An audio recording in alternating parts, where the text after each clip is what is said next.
nous allons commencer cet atelier, cette table ronde sur le port de Dunkerque et les connexions multimodales.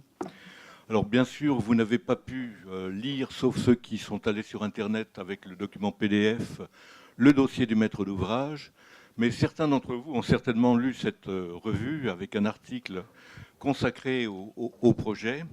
Et je voudrais commencer cette table ronde, ces quelques mots d'introduction, en vous citant une phrase du président du directoire du port de Dunkerque.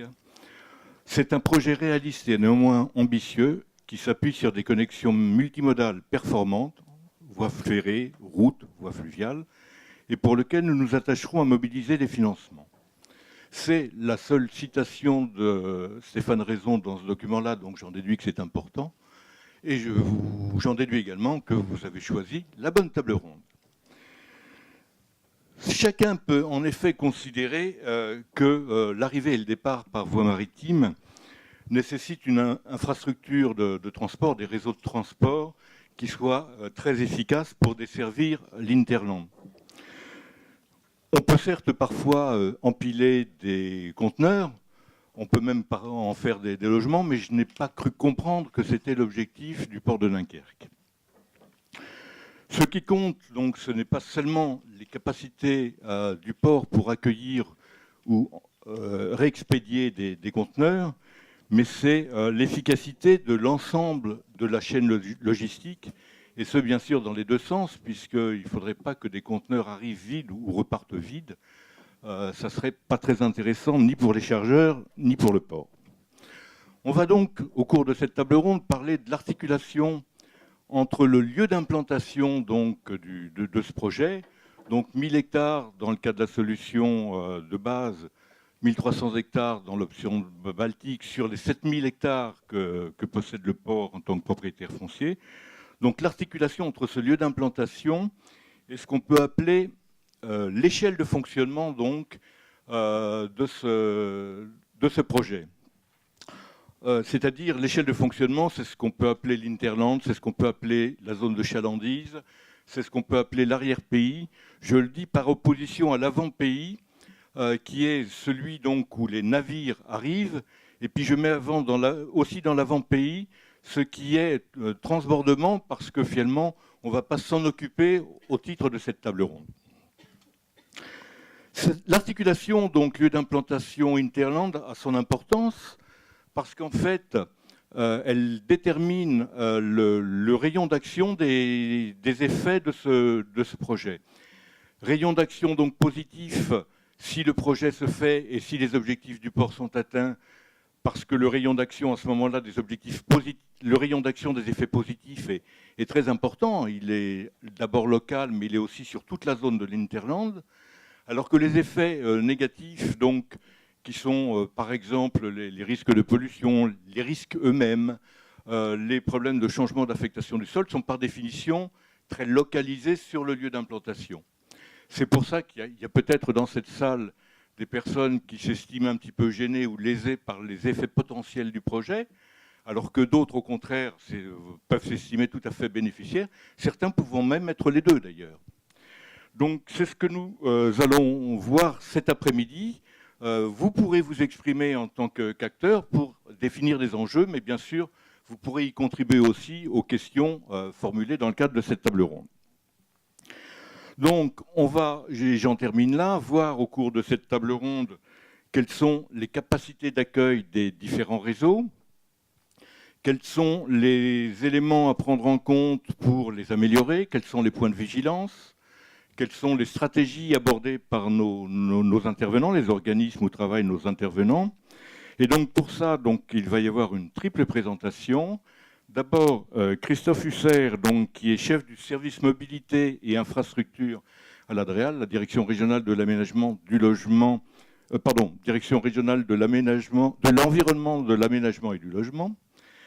Ensuite, Charles Bizien, qui est le chef du service maîtrise d'ouvrage à Voies navigables de France, au titre de la direction territoriale. Alors, je ne sais pas si elle s'appelle Nord-Pas-de-Calais ou Hauts-de-France. Et en revanche, Bernard Dubus, qui est le directeur du pôle clients et services SNCF Réseau. Et là, c'est la direction territoriale Hauts-de-France, je crois.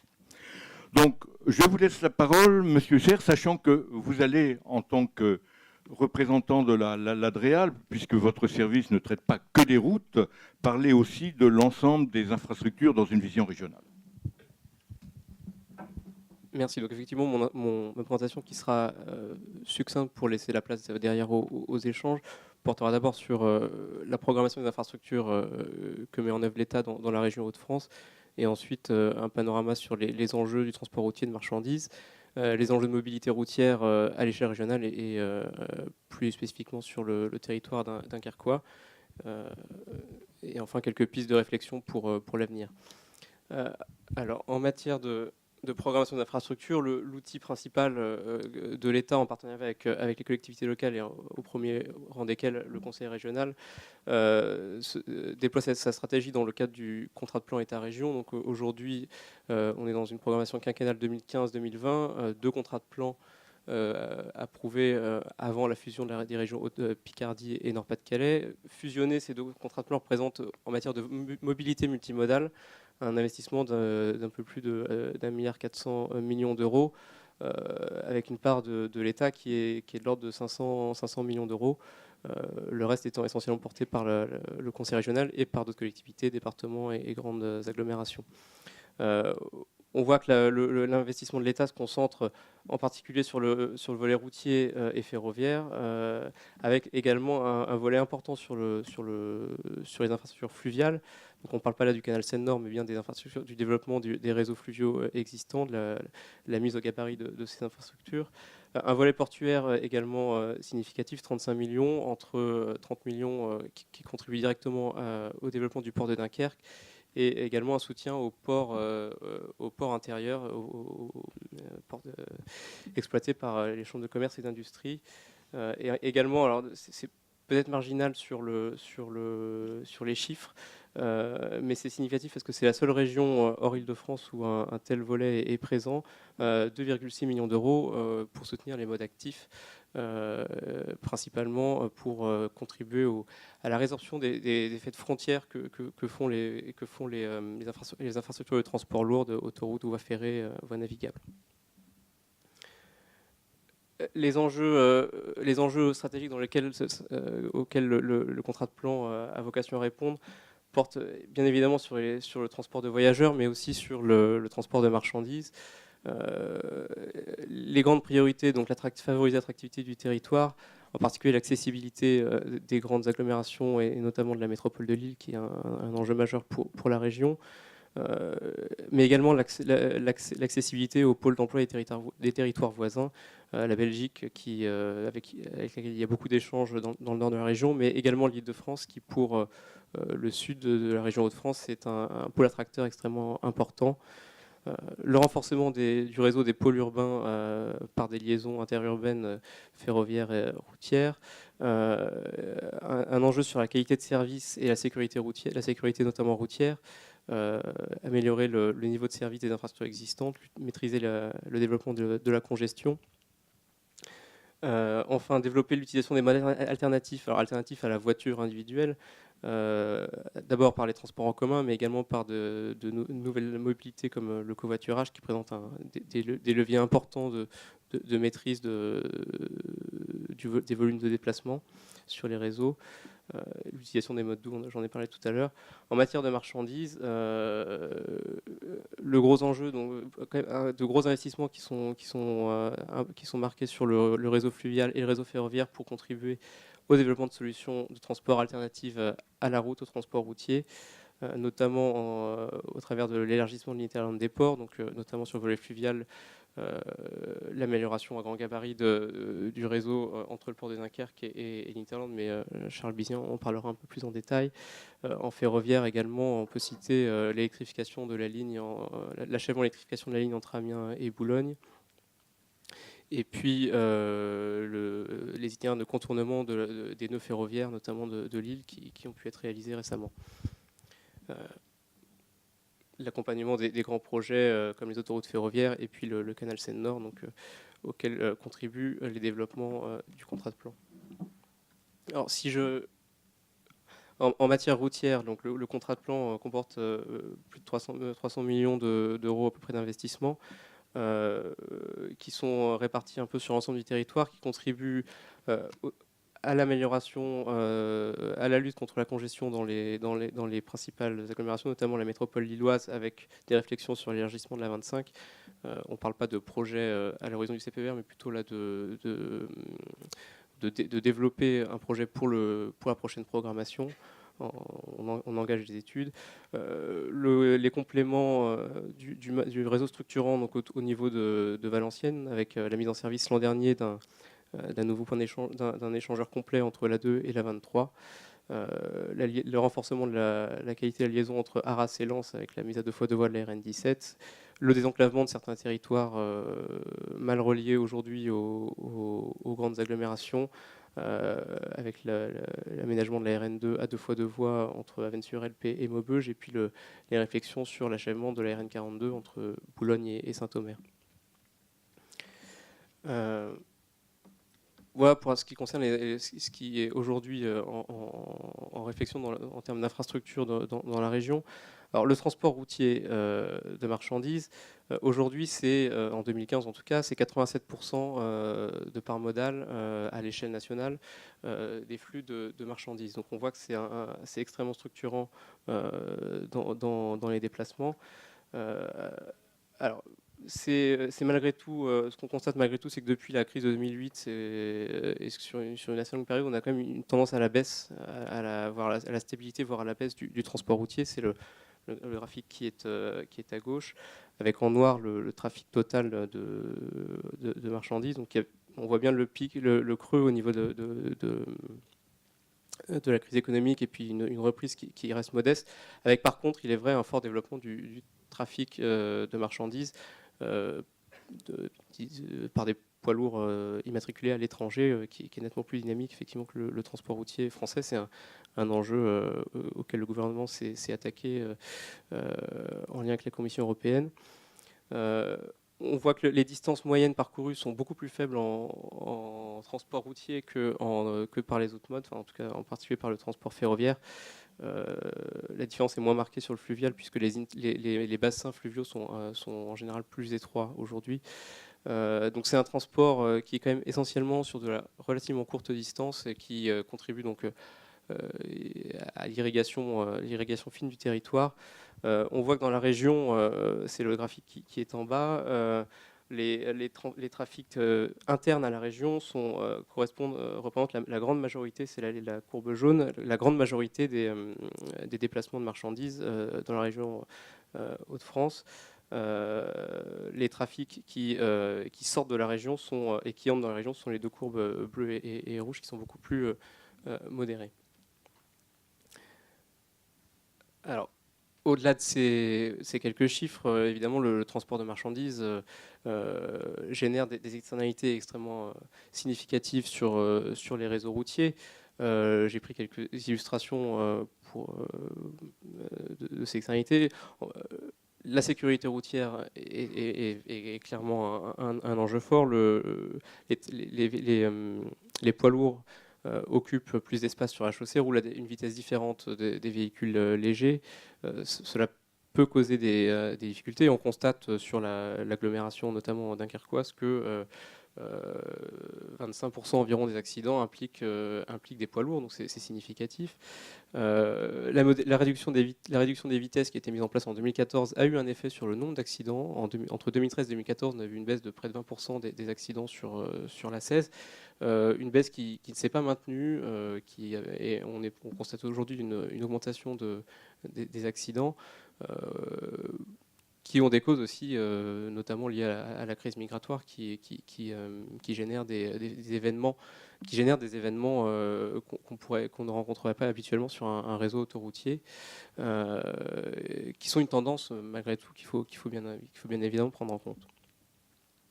En matière de bruit, les poids lourds comme les véhicules légers contribuent effectivement significativement à l'ambiance sonore à proximité des infrastructures routières. L'État, les gestionnaires d'infrastructures, dans le cadre des plans de prévention du bruit dans l'environnement, ont des actions de traitement, notamment des points noirs du bruit. Donc, on travaille sur la protection des habitations et des les établissements recevant du public existant à proximité d'infrastructures.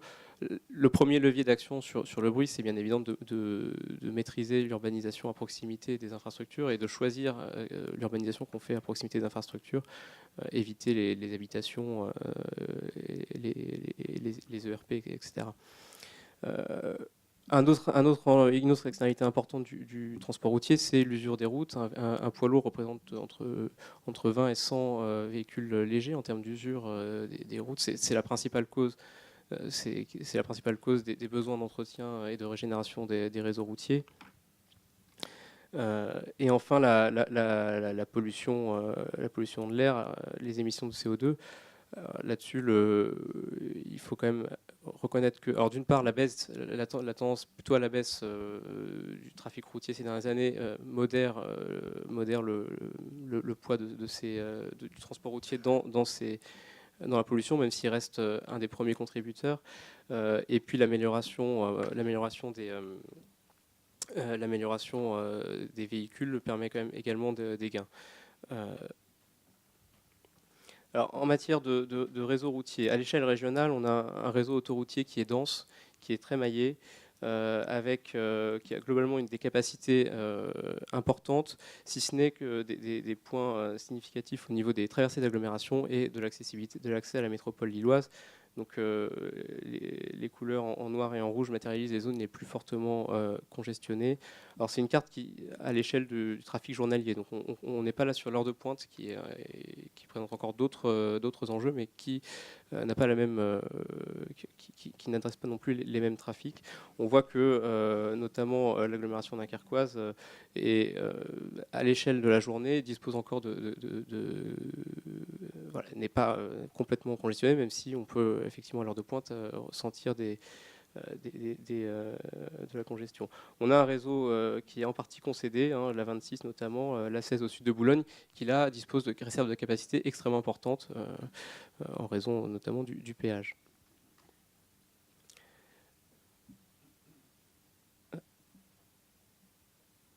Alors, la 16 en traversée de Dunkerque. Sur cette carte, on voit la répartition entre les flux de transit donc qui traversent l'agglomération sans s'y arrêter, les flux d'échange, donc qui sont en vert, les flux d'échange en orange, donc qui ont un point d'origine ou de destination dans l'arrondissement de Dunkerque, et en jaune les flux internes à l'agglomération. L'épaisseur étant proportionnelle au flux. On voit que dans la traversée de Dunkerque, le principal enjeu sur la 16, c'est que cette mixité des flux entre des flux de transit et d'échange qui reste raisonnable pour une autoroute. Pour une autoroute, par contre, qui se cumule avec des flux d'échange important, particulièrement à l'heure de pointe. Là, on est sur l'heure de pointe du soir, l'ensemble de ces flux cumulés pose des enjeux de congestion. C'est bien sûr ce qu'il faut. La qualité de la circulation sur l'autoroute A16 repose donc vraiment sur un traitement de l'ensemble de ces flux, à la fois les flux de transit et d'échange sur lesquels on peut agir, mais également les flux internes. On sait que la part modale de la voiture particulière reste élevée dans l'agglomération de Dunkerque, 67%. Un taux de covoiturage régulier qui est aujourd'hui faible. Donc c'est aussi des leviers d'amélioration. Les taux de poids lourds sont malgré tout très élevés, autour de plus de 20% de poids lourds, ce qui est significatif sur ce type d'infrastructure. Et on peut noter que l'autoroute A25 supporte très peu de trafic de transit, mais plutôt des fonctions d'échange entre l'agglomération dunkerquoise et la métropole lilloise. Alors, un enjeu en termes de poids lourd sur le littoral, on parle de développement du conteneur, mais je pense qu'aujourd'hui, ce qui dimensionne vraiment les flux de marchandises et ce qu'on constate en termes de circulation de poids lourds, c'est d'abord le flux transmanche. Alors là, ce qu'on voit, les flèches, même si elles passent par Calais, représentent bien les flux entre la Grande-Bretagne d'une part et la France et la Belgique, en passant par les trois points d'entrée que sont les ports de Calais et Dunkerque et le tunnel sous la Manche. On voit que ces dernières années, le trafic transmanche est très dynamique, alors que globalement le trafic poids lourd a tendance à diminuer. Le trafic transmanche, lui, a plutôt augmenté et de manière significative sur le territoire. Et on voit que la configuration des flux, on a d'importants flux vers la Belgique, vers l'ouest vers l'est de la France. Et on constate que l'essentiel des flux passe par l'autoroute A16 vers le nord, en partie la 25, et puis de manière beaucoup plus résiduelle sur la 16 au sud et la 26, donc les autoroutes concédées. Justement, un enjeu peut-être pour l'avenir, c'est que aujourd'hui, la 16 connaît des fréquentations importantes, la 25 également, en particulier en approche de Lille. On voit que en matière d'itinéraire, on a des alternatives qui sont compétitives en termes de temps de parcours, en termes de kilométrage, sur des réseaux qui sont aujourd'hui nettement moins chargés. La 26, c'est 10 000 véhicules par jour. Donc, par contre, avec un enjeu sur le coût pour le transporteur, puisque en termes de coût, on a un péage d'à peu près 20 € sur ce type de trajet. À l'avenir, avec la fin des contrats de concession existants aujourd'hui sur le réseau concédé, à l'horizon 2030-2035, les choses pourront être différentes. Et je pense que c'est un enjeu dont il faut se saisir et sur lequel il faut aussi trouver les leviers pour convaincre les transporteurs qu'ils ont aussi à y gagner, puisque là, on parle bien du temps hors congestion, et on sait que la traversée de la métropole lilloise est souvent très compliquée. Également, je pense qu'on parle là d'un projet CAP 2020 qui se développera dans la prochaine décennie et qui donnera toutes ses conséquences, tous ces résultats à l'horizon 2030. Je pense que beaucoup de choses auront changé en matière de mobilité sur la route.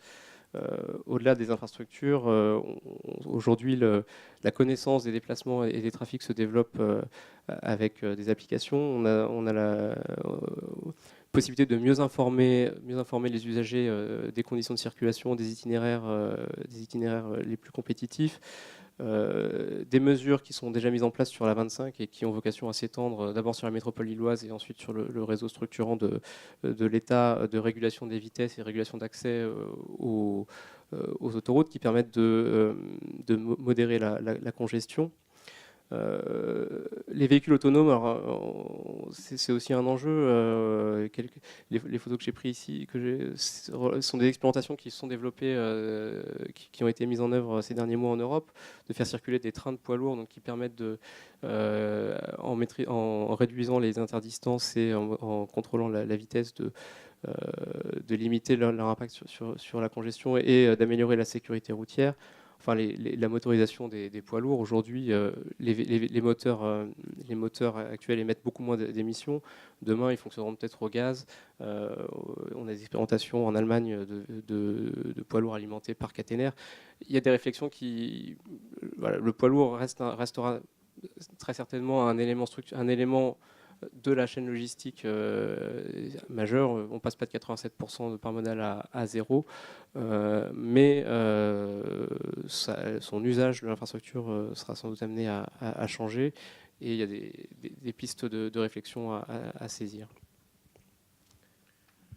Bien, merci beaucoup. Donc je passe la parole. Vous avez un micro à côté, je crois, Monsieur Bizien, sinon je vous laisse celui-là. Donc au titre de Voies navigables de France. Bonjour à tous. Je vais essayer très rapidement, en 10 minutes, de peut-être vous présenter, vous faire un petit rappel sur le réseau, le réseau fluvial en région Hauts-de-France, et plus particulièrement dans les départements du Nord et du Pas-de-Calais, de faire un focus sur la desserte fluviale du port, du grand port maritime de Dunkerque. Vous donner quelques éléments de données de trafic pour essayer de mettre en évidence aujourd'hui quelles sont les perspectives en termes de réserve de capacité du réseau fluvial, et donc la contribution que pourra apporter la desserte fluviale au projet CAP 2020, et partager avec vous nos premières réflexions stratégiques engagées dans le cadre du contrat de plan avec nos partenaires, notamment la région Hauts-de-France, visant à essayer de déterminer à moyen et long terme quels pourraient être les investissements nécessaires pour faire face aux ambitions d'augmentation du trafic du fluvial et pour que le mode de transport fluvial devienne un élément du développement économique en région de France et plus particulièrement essayer de dresser quelle pourrait être la déclinaison de ces enjeux sur l'axe fluvial desservant le port de Dunkerque. Alors,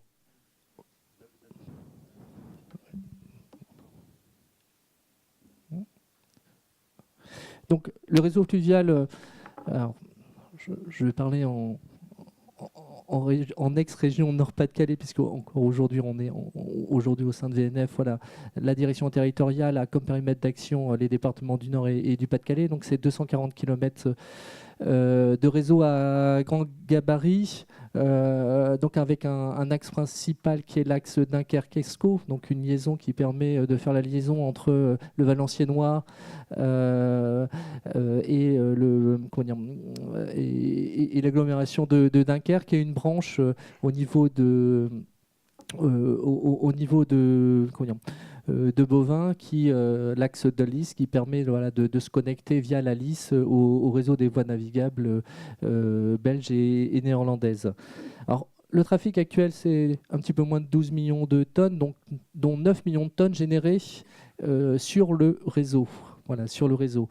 Et donc on a vraiment aujourd'hui un réseau qui n'est pas un réseau de transit, principalement pas un réseau de transit, c'est vraiment un réseau qui participe à charger et décharger des marchandises, qui participe à l'activité économique de la région Hauts-de-France. Je voulais vraiment bien préciser, apporter cette précision dans le cadre de la table ronde. Et cette activité générée sur les territoires, elle est elle est faite un tiers par les concessions, les ports, les ports concédés, un tiers par je mets ports concédés, c'est ports concédés et le grand port maritime de Dunkerque, un tiers par les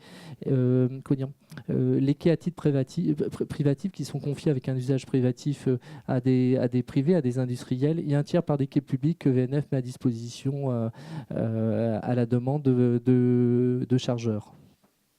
Alors, très rapidement, le réseau... Le réseau des voies navigables en région Hauts-de-France, c'est un maillon de la liaison Seine-Escaut, donc c'est donc un réseau maillé qui permet vraiment de relier la région Hauts-de-France et notamment les ports intérieurs et le grand port maritime de Dunkerque à la région, au bassin de la Seine, mais également au réseau des voies navigables belges et donc les bassins économiques belges et wallons.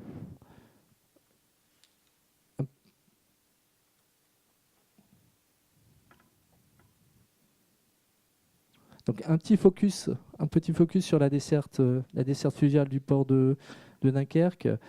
Donc il y a un accès direct au bassin portuaire par l'écluse de Mardic. Donc vous avez vu une branche depuis Arleux, via le canal d'Air et Neuffossé, la canalisée, le canal de Haute-Colme, qui permet de déboucher via l'écluse de Mardic au niveau des bassins portuaires de Dunkerque, et à l'est via le canal de Bourbourg, avec une écluse, l'écluse du Jeune Mail, avec une capacité beaucoup moins importante, la possibilité d'accéder au bassin historique est de Dunkerque. Alors, pour le transport fluvial, le grand port, l'activité générée par le grand port maritime est essentielle. On a tendance à dire, VNF a tendance à dire que le grand port maritime de Dunkerque est le premier port fluvial en région Hauts-de-France. Donc quelques chiffres qui datent de 2015, mais qui n'ont pas beaucoup évolué en 2016. C'est 2,7 millions de tonnes générées par le port, de Dunkerque. Donc c'est à destination ou en provenance du port de Dunkerque qui utilise le mode de transport, le mode de transport fluvial. Donc c'est un élément très très important qui fait que toute notre un des éléments clés de notre stratégie de développement, c'est vraiment d'accompagner les ports intérieurs et le grand port maritime dans l'amélioration, améliorer la compétitivité du mode de transport fluvial et essayer d'être un élément d'élargissement de l'Hinterland, l'arrière-pays des ports intérieurs et aujourd'hui du port maritime de Dunkerque. Alors, peut-être un point sur...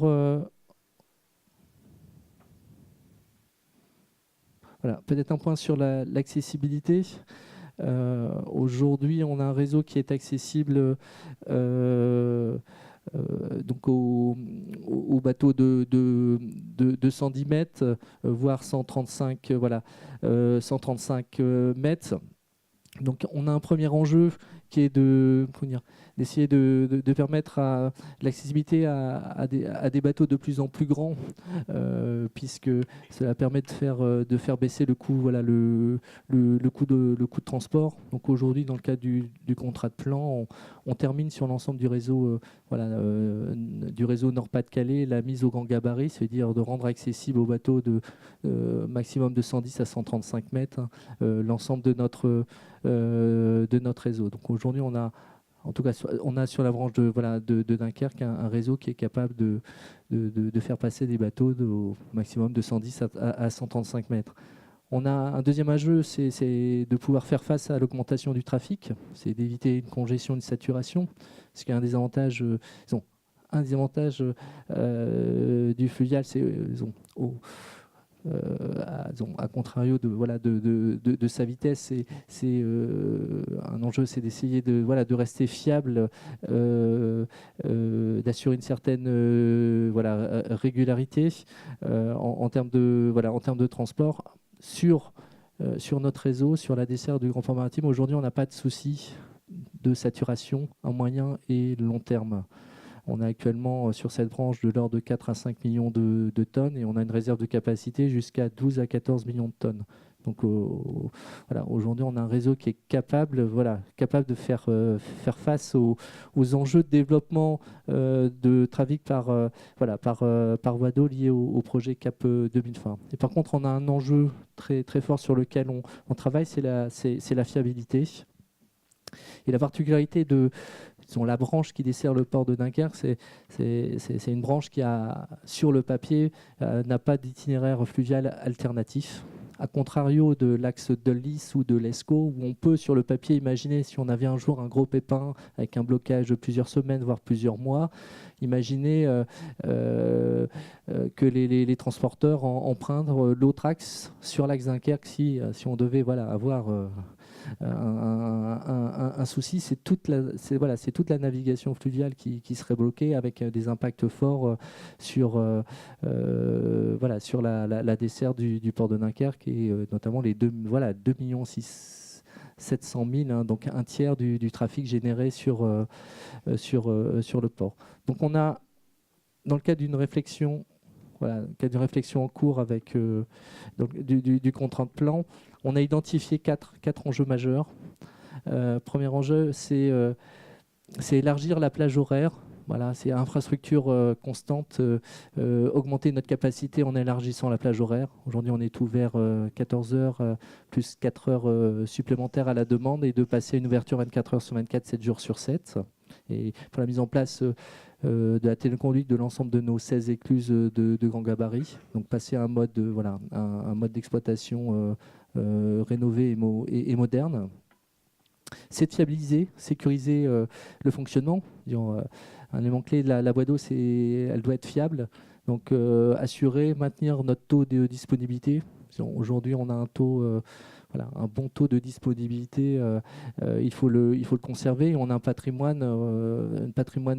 notamment d'écluses, hein, ces ouvrages clés de franchissement, des ouvrages qui ont été construits à partir des années 50 jusqu'aux années 70, donc des ouvrages qui aujourd'hui entre 40 et 60 ans, et donc on est vraiment dans une phase où il va falloir les régénérer et penser à comment assurer de plus, elles seront beaucoup plus sollicitées, comment repartir pour 50 ans de fonctionnement soutenu.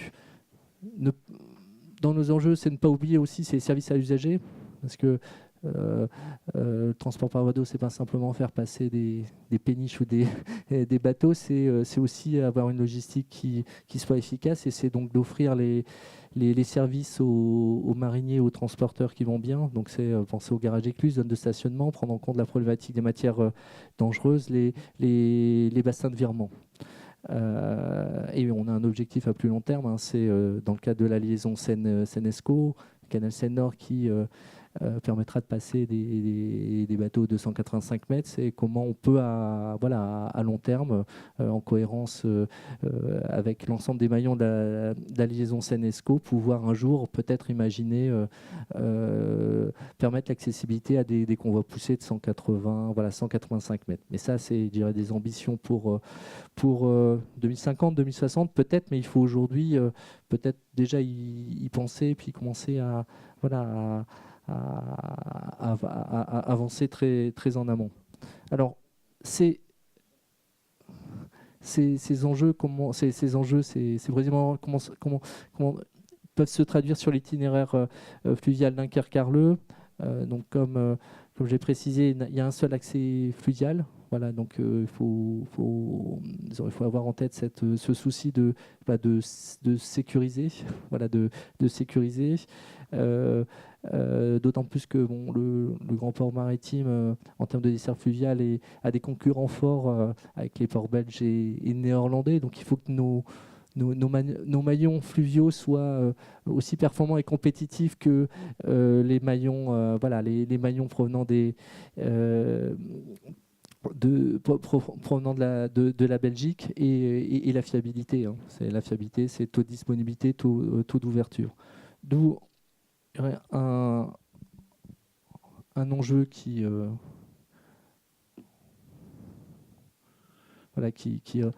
ressort pour nous, c'est dans une cohérence de nos premières réflexions, qui est de dire, pour sécuriser l'axe Dunkerque, on a engagé une réflexion sur les études de faisabilité de doublement de l'ensemble de nos écluses, c'est-à-dire de pouvoir avoir un deuxième sas pour, en cas de pépin, pouvoir assurer une ouverture 24 heures sur 24, 7 jours sur 7 de notre réseau. Comment pourrait se traduire un tel enjeu au niveau de la connexion, au niveau de la connexion fluviale avec les bassins portuaires. Et pour cela, il nous paraît, je pense, intéressant d'avoir en tête, dans les réflexions d'aménagement et de planification, alors peut-être pas à court terme, mais à moyen, et surtout c'est à long terme, c'est d'être vigilant sur le fait qu'il y ait des aménagements qui prennent pleinement en considération l'enjeu d'une bonne desserte, d'une bonne desserte, et peut-être de penser à la possibilité de faire des itinéraires alternatifs à ceux existants, c'est-à-dire, puisque sur ce plan-là apparaît, vous avez le bassin de l'Atlantique, apparaît en pointillé un barreau fluvial, et donc je dirais la compétitivité du mode fluvial passe aussi par la qualité de la connexion entre le port et le réseau fluvial, et donc peut-être un accès fluvial alternatif, qui est à la fois une source de sécurisation, c'est aussi une réserve de capacité à long terme, et s'il est bien pensé, ça peut être aussi améliorer la desserte actuelle. Alors, je dirais simplement, je pense qu'il faut le penser par rapport peut-être à d'autres grands ports maritimes qui ont, dans les décennies précédentes, fait des grands projets en ayant peut-être oublié un petit peu la desserte fluviale et qui aujourd'hui en subissent les conséquences. Merci de votre attention. Bien, merci beaucoup Monsieur Bizien. Donc Benoît Dubus, vous avez la parole pour parler de SNCF Réseau. Bon, bonjour, donc je vous propose de vous présenter dans les 10 minutes qui suivent donc la connexion du port de Dunkerque au réseau ferré national, faire un point sur les circulations à ce jour et vous présenter un peu l'étude qui a été réalisée avec le port de Dunkerque dans le cadre du projet CAP 2020. Donc, alors je vais prendre le petit outil qui va bien.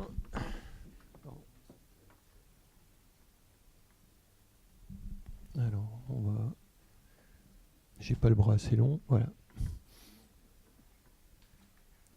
Voilà. Donc, le port de Dunkerque est raccordé au réseau ferré national par deux axes. Donc, l'axe assez connu qui s'appelle l'artère nord-est, donc via la branche Hasbrook-Dunkerque, qui est une double voie électrifiée. Et un autre axe qui a été modernisé récemment, qui est la ligne Calais-Dunkerque, qui est une voie unique électrifiée. Donc aujourd'hui, chaque port, si on prend les 3 ports ou les 4 ports du littoral, puisqu'il y a un port sec avec Eurotunnel, chaque port a, en termes de configuration du réseau, a son relais. Donc concernant le port de Dunkerque, nous avons le faisceau de Grande-Synthe qui permet d'accueillir les trains et ensuite d'échanger avec le port de Dunkerque. Même chose concernant le faisceau de Calais-Fretin qui permet à la fois des échanges avec le port de Calais et Eurotunnel. Et ensuite, Boulogne, mais qui n'a plus de trafic fret aujourd'hui, nous avons le faisceau d'Outreau. Donc là, globalement, voilà un peu la configuration du réseau pour l'ensemble des 4 ports du littoral. C'est un réseau qui est fortement circulé, que ce soit au niveau voyageurs que fret. Vous avez en général un peu plus de 2000 circulations par jour qui circulent en Hauts-de-France, voyageurs et fret, le fret représentant à peu près 16% avec 320 circulations fret par jour. Donc le réseau en Hauts-de-France, c'est 2800 km de lignes, dont les 2 tiers sont du réseau qu'on appelle structurant, donc fortement circulé, à la fois par du TER, TGV, Thalys pour la LGV aussi, et Eurostar. Donc le port de Dunkerque a généré en 2015 un trafic moyen d'à peu près 14 millions de tonnes, donc ce qui fait du port de Dunkerque le premier port ferroviaire en France. Le premier port ferroviaire en France, ce qui est donc un élément important dans le cadre de nos échanges. Ensuite, vous avez dans la région un certain nombre de gros chargeurs, puisqu'avec plus de 300 circulations fret, cela signifie qu'il y a dans la région Hauts-de-France un certain nombre de gros industriels, donc Arcelor, bien entendu, vous avez l'entreprise Roquette, vous avez la plateforme multimodale Delta 3, vous avez l'entreprise Vallourec, qui donc génère énormément de trafic fret sur le réseau. Alors, par rapport un peu à ce qui a été fait ces dernières années, donc depuis 2008, SNCF Réseau investit énormément pour à la fois le trafic voyageur, mais aussi l'accessibilité des ports. Ces investissements au niveau national ont représenté 327 millions d'euros depuis donc 2008 sur un montant de 570 millions au niveau national. C'est-à-dire que plus de 50% des investissements réalisés pour l'accès au port ont été réalisés sur la région Hauts-de-France, ce qui se traduit donc par des investissements en termes de renouvellement de l'infrastructure. Donc ce sont des investissements réalisés sur fonds propres SNCF Réseau. Donc vous avez eu, il y a maintenant quelques temps, les lignes, le triangle, à la fois Hasbrook-Calais, Hasbrook-Dunkerque, il y a une erreur sur le slide, donc Hasbrook-Dunkerque, Hasbrook-Calais qui a été renouvelé pour un montant de 200 millions d'euros. Même chose pour un tronçon qui est la ligne Busigny-Somain, pour 74 millions d'euros. Ce triangle se termine par l'axe Calais-Dunkerque, qui a été modernisé et mis en service en décembre 2014 pour un peu plus de 100 millions d'euros, qui a été électrifié, la voie a été régénérée. Et la signalisation. Donc, l'amélioration de la ligne Calais-Dunkerque s'est réalisée au travers de cofinancement avec la région et l'État pour ce montant de plus de 100 millions d'euros. Même chose concernant l'amélioration de l'Interland des ports. Ce qui a consisté en la modernisation de la signalisation entre Lourches et Cambrai, pour un montant de 82 millions d'euros. Et un élément important qui est le contournement ferroviaire de Lille, qu'on appelle aussi le CFL, qui a été mis en service en mai 2015 pour un montant de 66 millions d'euros.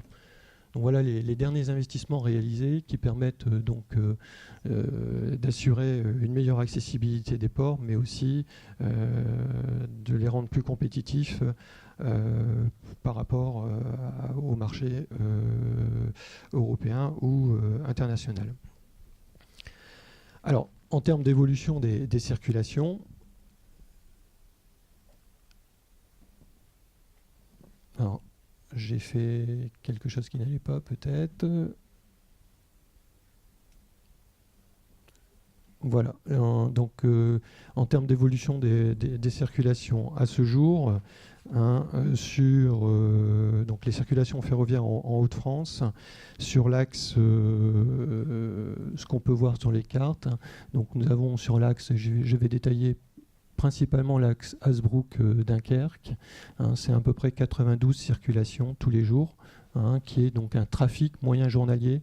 Ce qui est important, c'est-à-dire que c'est l'ensemble des circulations annuelles divisé par 365, ce qui ne représente pas le trafic à l'instant T d'une journée, puisque vous avez un trafic plus faible le week-end, que ce soit pour le voyageur ou le fret, et donc les chiffres que je vous indique, c'est un chiffre qui est lissé annuellement. Donc c'est 92 circulations de train, dont 63 voyageurs, et sur le graphique du bas, en vert, c'est le fret, donc 29 frets qui circulent en moyenne tous les jours sur l'axe Hasbrook-Dunkerque. Sur l'axe Hasbrook-Calais, c'est 43 trains qui circulent, dont 9 frets. Et Calais-Dunkerque, ça représente 17 trains, dont 6 frets tous les jours. Les flux sont orientés principalement de l'axe ouest-est. Donc le flux le plus important, c'est l'axe historique, l'artère nord-est, qui les circulations fret soit utilisent l'itinéraire passant par Lille, soit maintenant aussi il y a la possibilité d'utiliser ce qu'on appelle le contournement ferroviaire de Lille, et donc d'éviter Lille en passant par Arras, Busigny et Aulnoy. Par rapport, ça c'est le flux l'artère nord-est, et ensuite deux autres flux importants nord-sud qui utilisent l'axe Lille-Paris ou Creil-Gemont, donc qui permettent de desservir permettent la desserte du bassin parisien. Alors le projet CAP 2020, dans le cadre de l'estimation de trafic 2035, c'est 50 circulations supplémentaires par semaine et par sens, donc qui représentent un trafic en trafic moyen journalier, 14 trains supplémentaires tous les jours, qui s'ajouteront donc aux 29 circulations fret. Et donc pour représenter, si on ajoute ça au total de 92 circulations, 106 circulations d'ici 2035. Donc pour cela, nous avons regardé et testé le réseau pour savoir si le réseau était en capacité d'accepter ces 14 circulations supplémentaires, donc en trafic moyen journalier. qui a été lissé sur 7 jours. Et donc nous avons, avec le port de Dunkerque, travaillé sur un certain nombre d'hypothèses. Donc le périmètre de l'étude a pris en compte l'axe Calais-Dunkerque, un triangle, un périmètre qui descend jusque Amiens, qui prend en compte Tergnier et Hirson. Et donc nous sommes, je vais dire, dotés du bureau d'études SMA, qui a travaillé donc en juin dernier pour injecter ça sur le réseau et regarder ce qui allait se passer. Donc en termes de capacité de travaux, il faut savoir que tous les jours nous faisons des travaux sur le réseau, et donc nous avons pris les hypothèses les plus pénalisantes, c'est-à-dire que nous avons considéré, puisque nous avons l'axe Hazebrouck-Dunkerque qui est un axe, qui est un tronc commun, qui est un axe unique, et nous avons considéré que toutes les nuits de l'année, pendant 6 heures, il n'y avait pas de circulation qui circulait, donc entre 23h et 5h du matin, pour vraiment se mettre dans les conditions les plus défavorables. Nous avons pris en considération, bien entendu, les hypothèses du projet CAP 2020, mais aussi l'autoroute ferroviaire, ou le projet Port 2015, donc au départ de Calais. Ce qui donne un certain nombre d'allers-retours tous les jours, qu'on peut détailler qu'on peut voir dans le tableau. Donc Dunkerque, sud des Hauts-de-France, 11 circulations au total, tenant compte des circulations actuelles. Artère nord-est, 13. Littoral, donc ce qui est l'axe Calais-Dunkerque, 4. Vers la Belgique, 1. Dunkerque-Le Havre, 1 circulation. Et pour Calais, quelque chose comme 26,5 allers-retours par jour. Donc, ce qui représente un certain nombre de circulations. Donc, c'est 60 circulations par jour sur l'axe au départ origine-destination Dunkerque et 53 circulations par jour origine-destination Calais.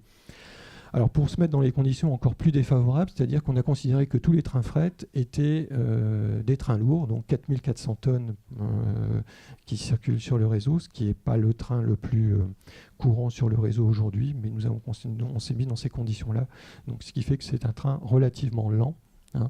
Et ensuite, nous avons étalé l'ensemble des départs et des arrivées tout au long de la journée.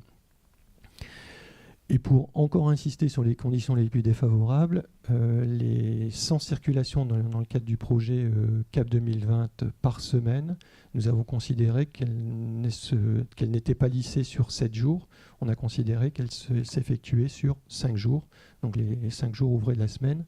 Donc, ce qui fait que ça ne représente pas un trafic moyen journalier de 14 circulations, mais ça représente tout simplement 100 circulations que divise 5, donc 20 circulations par jour. Donc on a injecté tout ça dans l'outil, et ce qui nous a permis de voir que le réseau était capable d'accepter l'ensemble des flux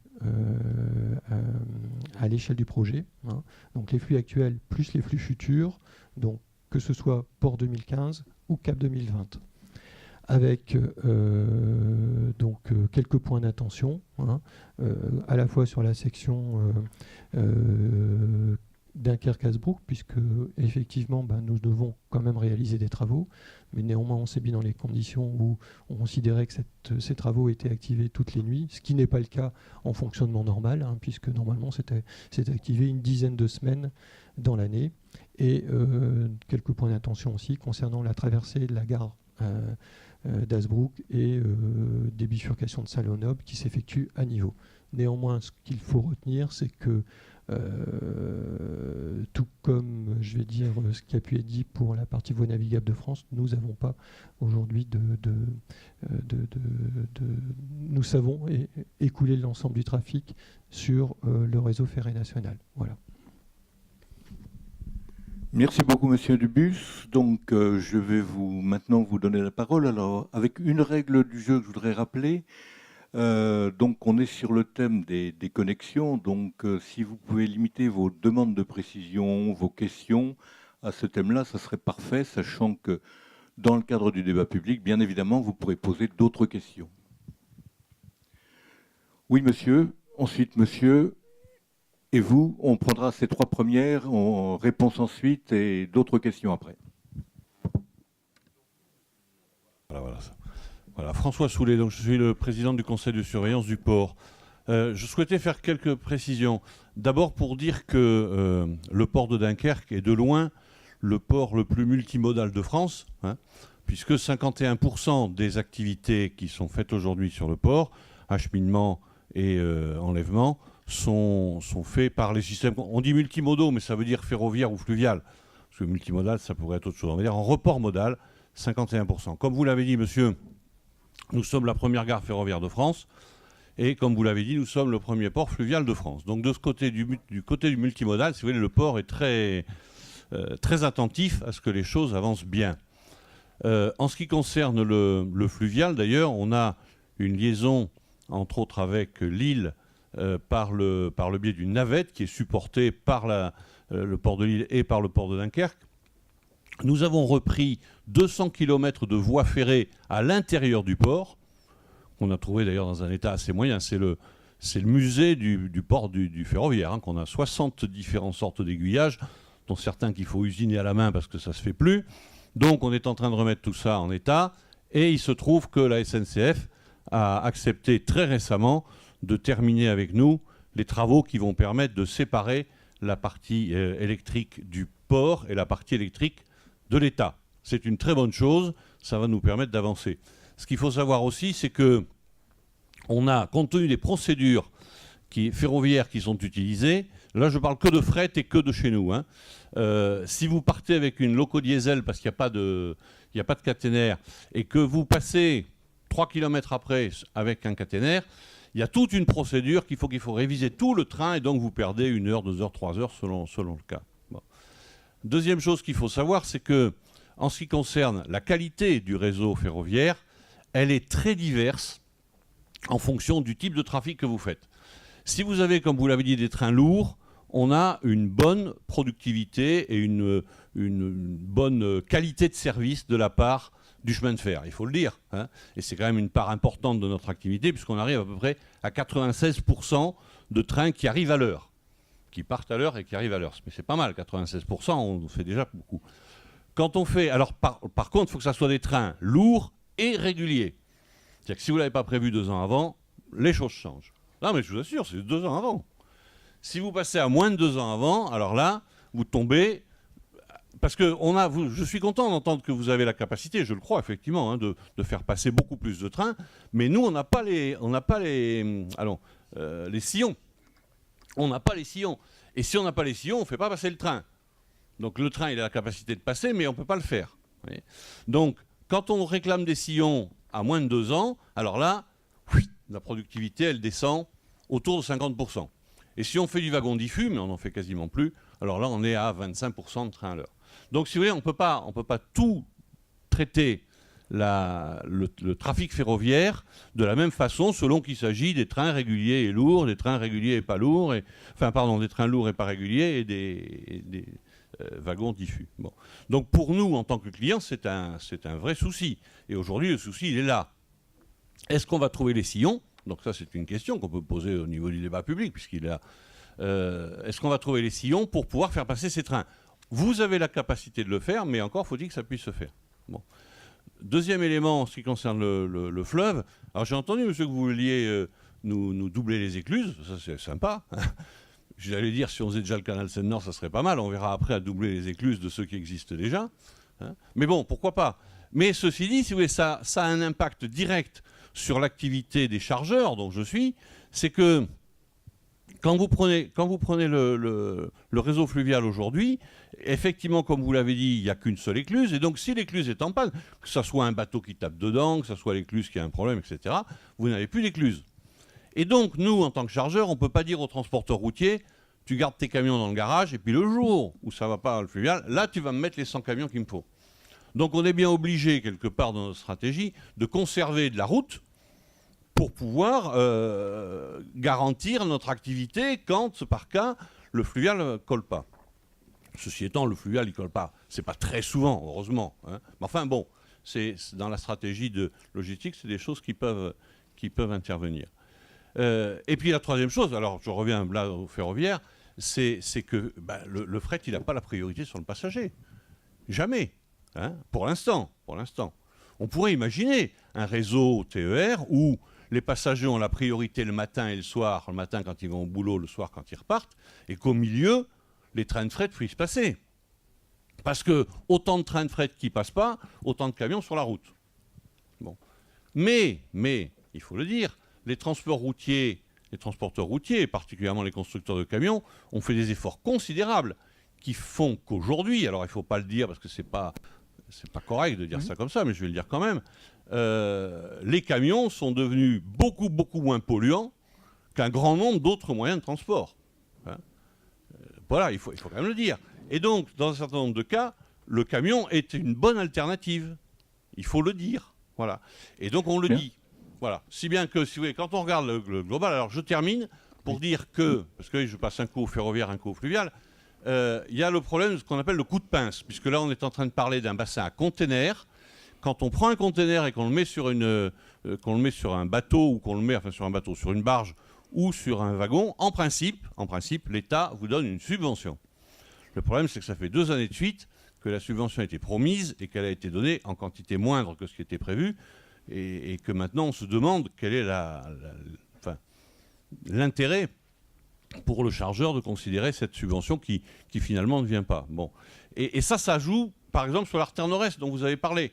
Hein, ça joue sur l'artère nord-est, parce que sur cette artère nord-est, on ne sait pas aller jusqu'à Strasbourg. Bonjour, Paulo-Serge Pez, président du Virage Énergie. En fait, j'avais 3 questions à Monsieur Dubu. Dans votre propos, vous avez parlé des liens Calais-Belgique et Dunkerque-Belgique. Donc, vous présupposez que la ligne à l'est de Dunkerque serait activée. Première question, où est-ce que ça passe par l'île? Deuxième question, vous avez parlé des réserves capacitaires, c'est-à-dire que vous vous basez sur le DMO, c'est-à-dire du 16% en 2035. Mais c'est-à-dire que si la partie passe à 20 ou 30%, est-ce que vous êtes en capacité à prendre les conteneurs? Parce qu'actuellement, en 2035, dans le dossier, c'est 16% ferré. Mais si c'est 20 ou 30%, est-ce que vous êtes en capacité actuellement? Au-delà des questions qu'a soulevé M. Suelli-Bourguer sur la question des sillons. 3, il ne me semble pas que vous avez parlé des questions de vrac ou d'autres activités sur le port de Dunkerque qui pourraient générer d'autres trafics, en plus de ceux de Calais-Port 2015 ou ceux de Dunkerque. Et en 4e lieu, vous n'avez pas pris comme hypothèse le doublement, si j'ai bien compris, de la ligne Calais-Dunkerque. Enfin, si j'ai bien compris, voilà. Merci. Donc, 3e question. Et ensuite, des réponses. Oui. Bonjour, Nicolas Fournier, donc président de la fédération Adelpha.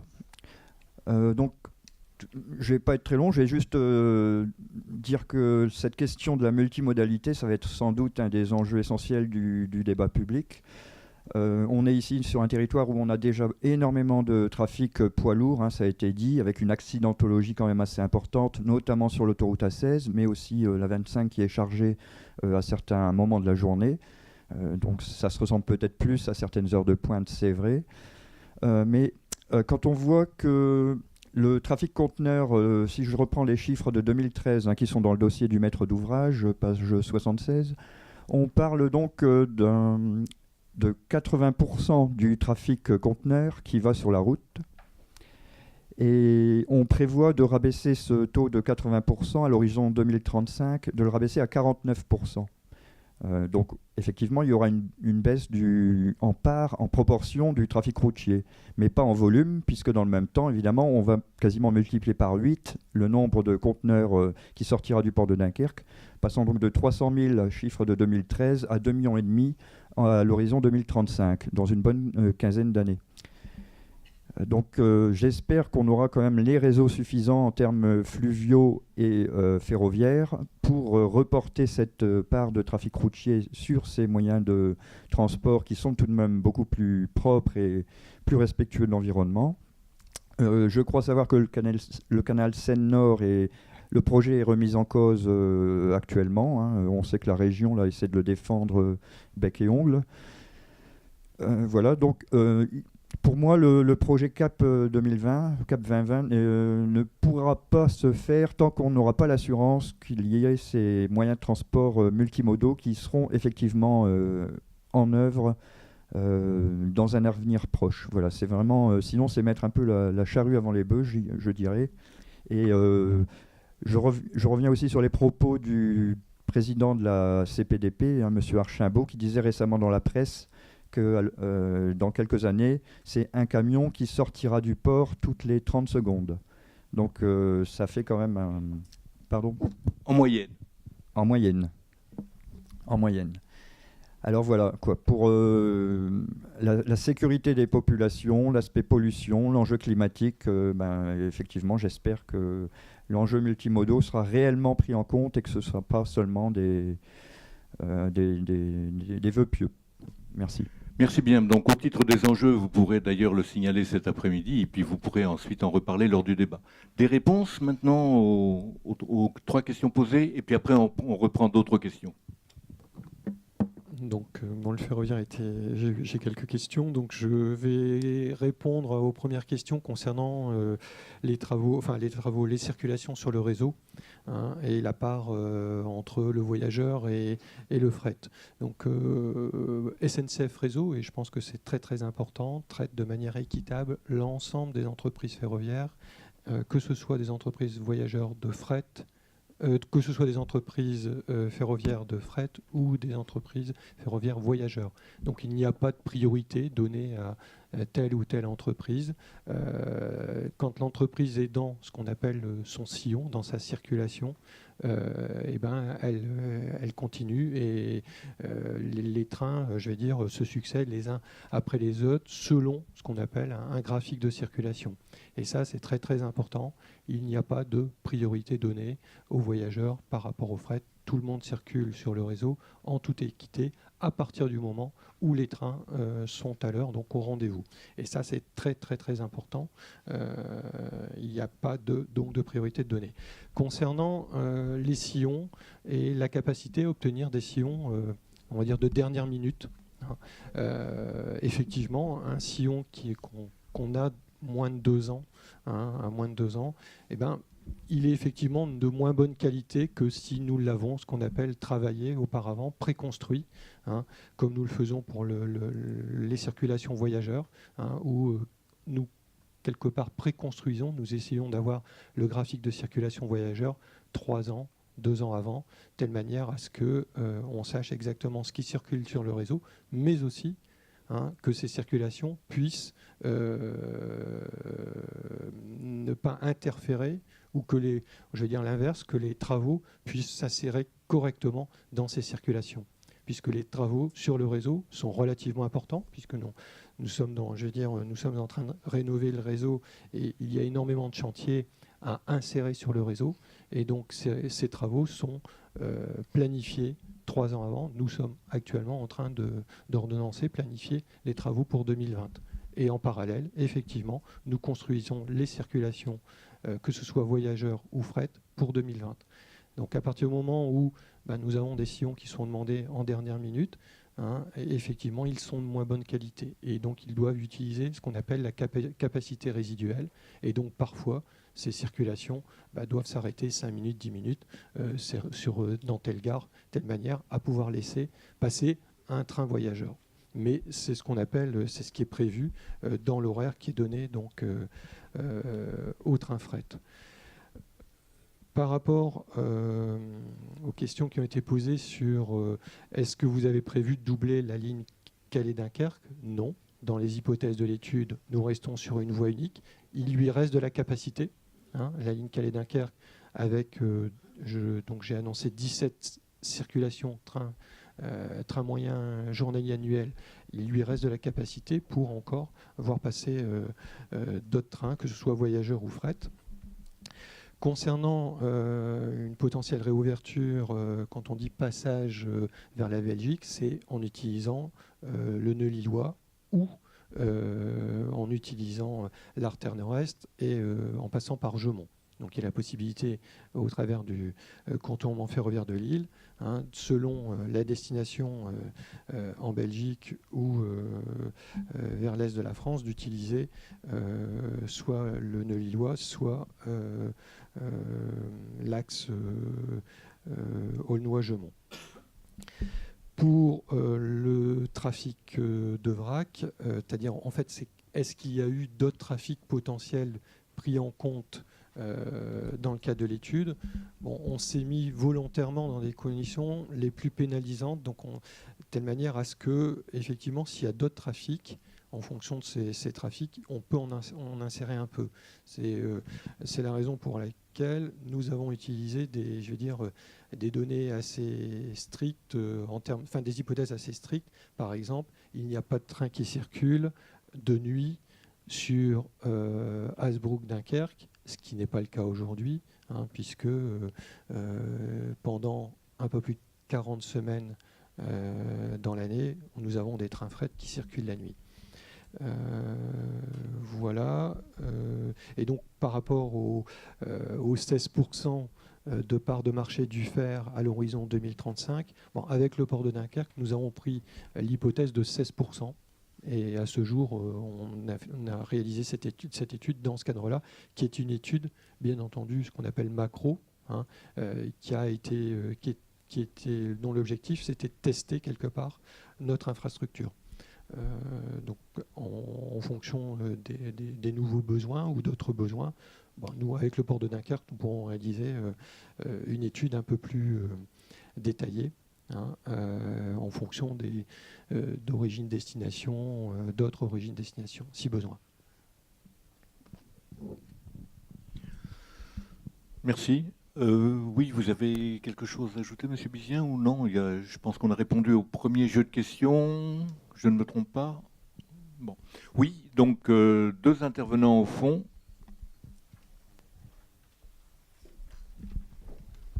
Et un 3e ici. Oui, Denis Boulanger, donc chambre d'agriculture. Étant aussi favorable au développement, à la création du canal Seine-Nord, j'aimerais savoir quand même un peu les conséquences qu'il pourrait y avoir, puisque je pense quand même qu'il faudra faire forcément une corrélation entre les deux. Je pense qu'il peut y avoir un pont, si je puis dire, et donc les conséquences par rapport à cette connexion. C'est une question rapide. Donc je voulais savoir les adaptations ferroviaires nouvelles qui sont envisagées. Car sur Grande-Synthe, notre grand triage est en train de péricliter tel que l'ont été les voies des ports. Le triage de Saumain, qui était complémentaire, est à peu près dans le même état. Et nous avions un très bon triage à Délivrance également, donc dans la banlieue lilloise, qui lui aussi est à moitié à l'arrêt, voire totalement. Donc sachant qu'il y a quand même pas mal de matières dangereuses, sachant que c'est quand même le mode de transport, on va dire, le plus propre, le plus sûr. On aimerait bien savoir, surtout avec le nœud d'Hazebrouck, qui n'est pas un poste automatisé, on va dire, où il y a les croisements entre les trains qui viennent de la région lilloise, du réseau ferré de Lens, donc comme vous dites, de Saint, de même que Calais et Dunkerque. Donc vous avez en fait les 4 destinations qui se croisent au niveau d'Hazebrouck. C'est déjà suffisamment pénible maintenant, alors qu'on n'a pas atteint la peine 16% que vous nous annoncez pour vos calculs. Passer de 330 camions jour aujourd'hui dans les deux sens à 1440, chiffre du maître d'ouvrage également au-delà des 30 secondes en moyenne, on aimerait bien savoir réellement où va passer tout ce fret. Et voilà, nous, nos orientations, c'est vraiment de faire du transport multimodal, fiable pour les clients, les chargeurs, mais dans des bonnes conditions pour tout le monde. Oui, une 3e question ici.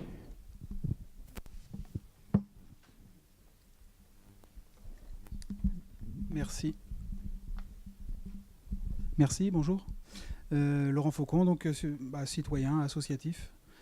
Je m'interrogeais sur, ou plutôt déjà je déplore, et c'est peut-être l'occasion, ce débat public d'inviter nos élus et de relancer les services de l'État à réfléchir à une écotaxe, pourquoi pas expérimentale régionale, pour se donner tous les moyens d'une intermodalité forte. Pour Monsieur Dubus, la SNCF, quand vous dites que vous pouvez prendre, ou vous avez la capacité de prendre les frais, le fret, enfin les containers, c'est ceux qui sont indiqués sur la base du rapport. Voilà. Ok, c'était une des questions importantes. Donc là, peut-être réfléchir évidemment à l'augmentation de cette capacité-là. Alors, m'interroger sur les voies navigables, enfin sur notre capacité aux voies d'eau. J'espère que le débat public permettra d'apporter des réponses à ça. Le canal Seine-Nord et d'ailleurs les portes-containers qui sont là et les systèmes d'agrandissement de gabarit qui sont prévus, est-ce que ça a un impact sur la petite batellerie? Et est-ce que finalement on ne crée pas des autoroutes fluviales à un moment donné qui rejoignent des points centraux où là il y a toutes les points multimodaux adaptés à des grands gabarits, mais qui ne le sont plus pour la petite batellerie? Est-ce qu'au contraire, pour souhaiter encourager le report fluvial sur tout le territoire, il ne faut pas trouver aussi des systèmes alternatifs pour la petite batellerie et le dimensionnement de tous les équipements pour ça et sur tous les réseaux? Parce que est-ce qu'on ne va pas simplement tuer cette activité-là? Le gigantisme, que ce soit en agriculture, où on intervient en agriculture, où il y a de plus en plus grandes exploitations avec de moins en moins d'emplois, est-ce que ce n'est pas l'occasion aussi de relocaliser des emplois sur des activités à taille humaine? Alors ça, c'était une question sur le fluvial et le report modal et sur la capacité à faire une toile d'araignée très large. Bon, c'est tout pour le moment, et puis merci beaucoup. Bien, donc réponse petite batellerie, réponse aussi de SNCF Réseau donc sur la question des aiguillages, et puis quid du canal Seine-Nord, là la limite qui engage en fait un peu tout le monde, y compris le port d'ailleurs. Qu'est-ce qui se passe si le canal Seine-Nord est retardé, ou voire même plus? Qu'est-ce qui se passe aussi bien en matière fluviale qu'en matière de report sur les autres modes de transport? Et puis finalement, est-ce que le canal Seine-Nord, est-ce que ça n'avantage pas le port d'Anvers? C'est aussi des questions qui se posent et qu'on a entendues. Peut-être pour assurer en termes de capacité, et je laisserai M. Lepris compléter par rapport aux perspectives de trafic et de report modal liées au projet CAP 2020. Au regard des perspectives de trafic avec la mise en service de Seine-Nord, les études ont confirmé que la branche de Dunkerque aujourd'hui est capable de faire face à l'augmentation en prévision de trafic à horizon 2030, c'est-à-dire 6-7 ans après la mise en service de Seine-Nord, mais également à horizon de 2050, puisque les prévisions de trafic chiffrent et évaluent à peu près à 11 millions le trafic à gérer à horizon 2050, et notre réseau aujourd'hui il est capable d'écouler 12 à 14 millions. Donc là-dessus, je pense qu'il n'y a pas de souci. Il y aura simplement d'ici 2050, puisque c'est pas simplement faire passer un bateau, c'est également assurer un temps de transit. C'est un certain niveau de service. Donc il faudra, c'est dans le cadre d'écoulement de trafic, bien identifier quels pourraient être les quelques goulets d'étranglement, et puis réaliser les travaux aux endroits qui vont bien pour maintenir et garantir le temps de transit. Sur la petite batellerie, disons, la compétitivité du transport fluvial, elle est liée aussi à l'accroissement de la capacité des bateaux. On peut pas nier que en augmentant la capacité d'emport, on fait baisser les coûts de transport. Et également, je dirais, une des difficultés et un des enjeux du transport fluvial, c'est la rupture de charge. Voilà, donc plus vous augmentez la capacité d'emport, plus vous allez lisser l'ensemble des coûts, des coûts fixes sur un dénominateur plus important, et donc rendre plus compétitif le coût. Donc on ne peut pas nier, je dirais, cette évolution de la structure de cale. On va avoir des bateaux de plus en plus grands, pour rendre compétitif le coût. Donc c'est une réalité.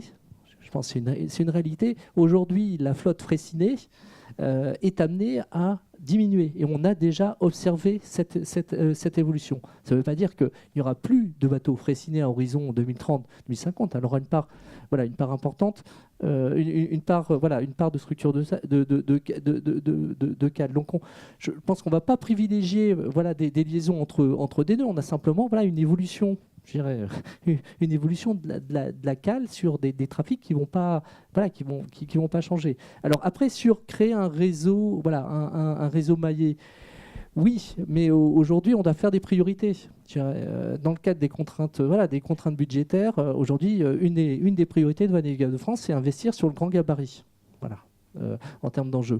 Sur le reste, le reste, et notamment le réseau Fraissinet, qui a plutôt une vocation à activité touristique, mais qui pourrait faire l'objet de transport, de marchandises.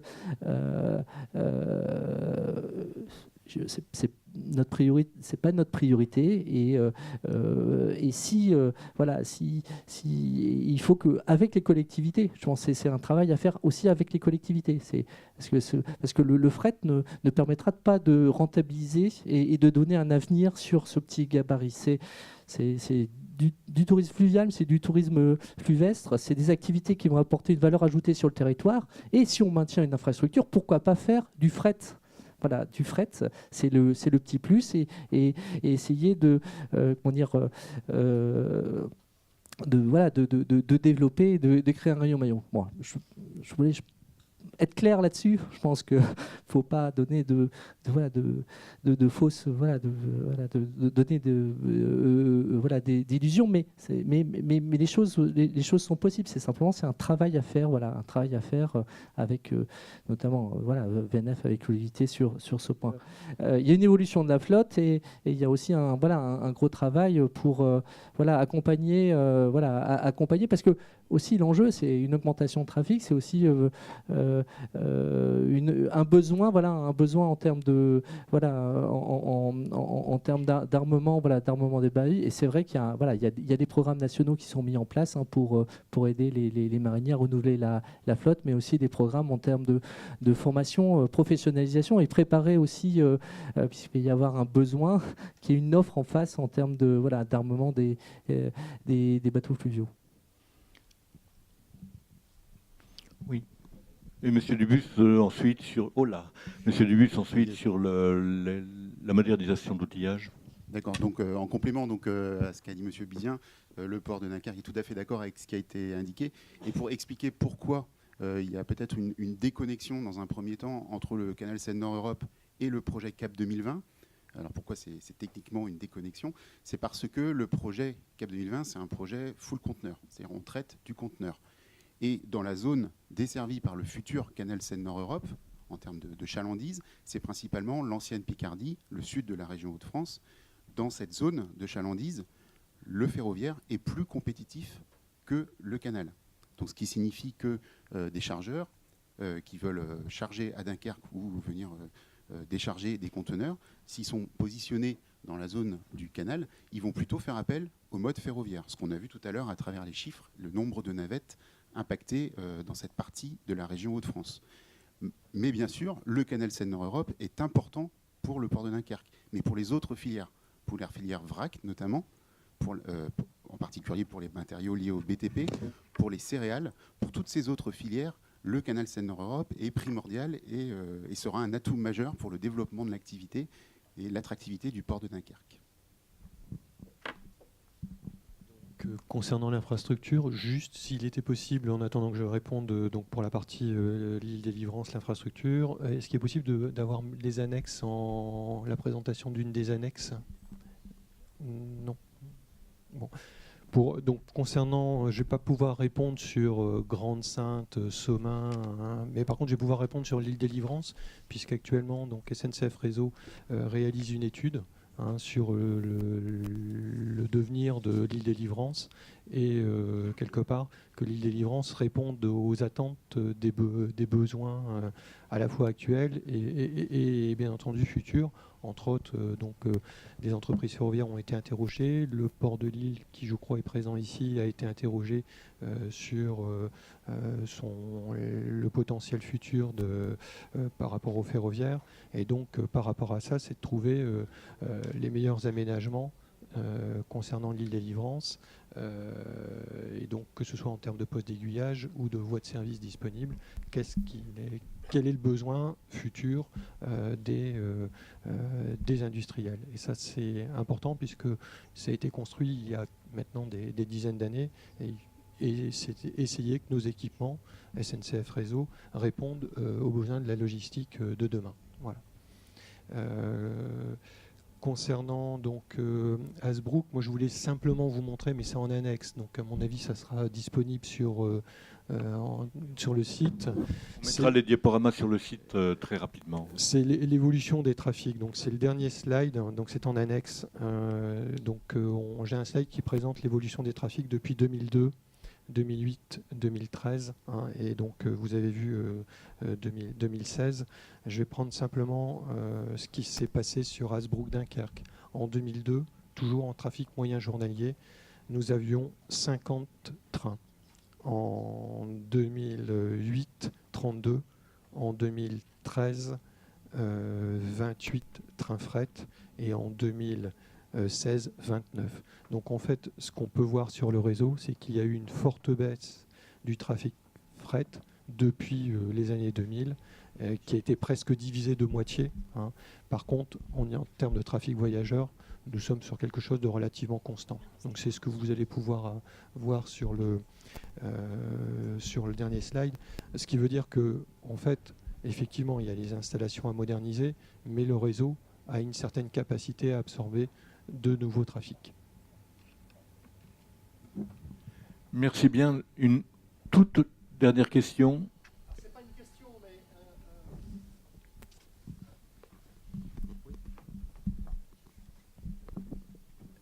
c'est pas le débat du canal Seine-Nord, évidemment, mais vous en parlez régulièrement. Alors, 2 minutes simplement pour faire le point et vous dire où on en est. Donc mardi, il y a juste une semaine, j'étais avec Xavier Bertrand devant la ministre des Transports et le ministre du Budget, Gérald Darmanin, qui était l'ancien vice-président aux transports, infrastructures, ports et mers de la région. On a eu un débat assez incroyable où on a eu une ministre des Transports qui nous a dit « j'ai plus d'argent du tout ». Elle faisait la manche, en quelque sorte. Donc on a posé la question des recettes.